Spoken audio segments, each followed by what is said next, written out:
RMLF has been on this floor now for some time, even since last Parliament, Mr. Speaker. Mr. Speaker, what I have come to realize, there is a systematic program going on in this country to disconnect members of this House from the public completely. Mr. Speaker, I don't know where that plan is hatched, Mr. Speaker, whether it is in the executive or in the judiciary or somewhere.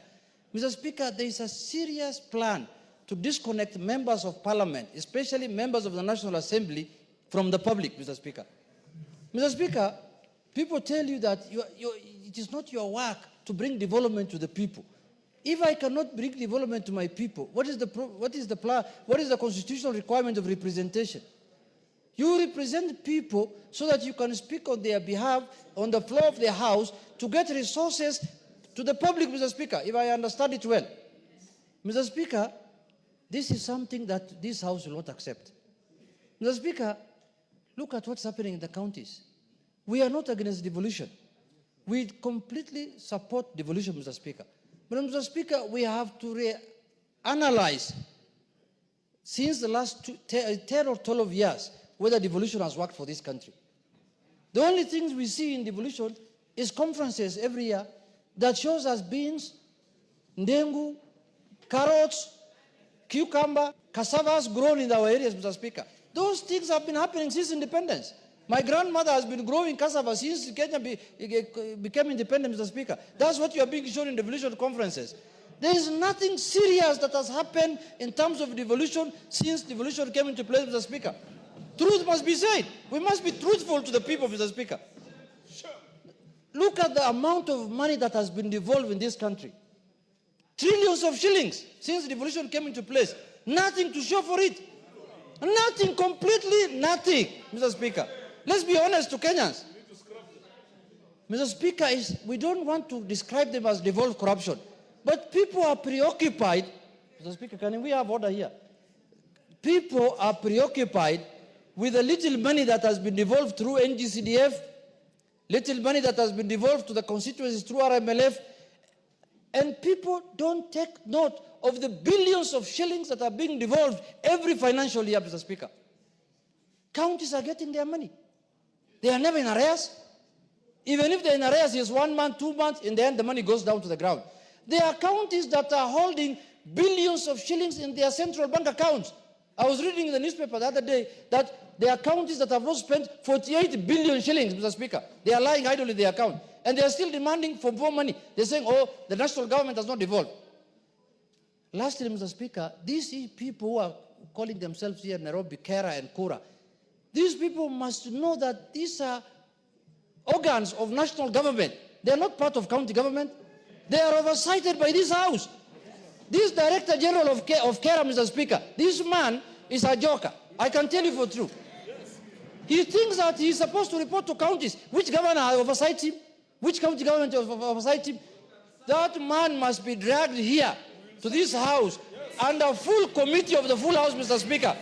And he must be told in no certain terms that he is supposed to report and to the National Assembly, Mr. Speaker.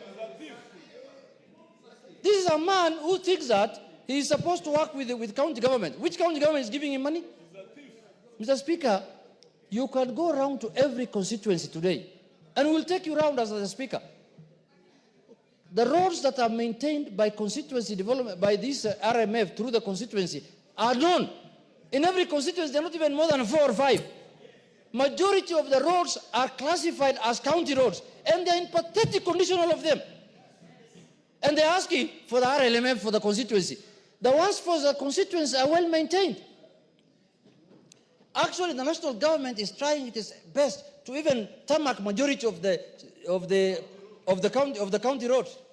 Mr. Speaker, we cannot take this thing anymore lying down. We will put our foot down.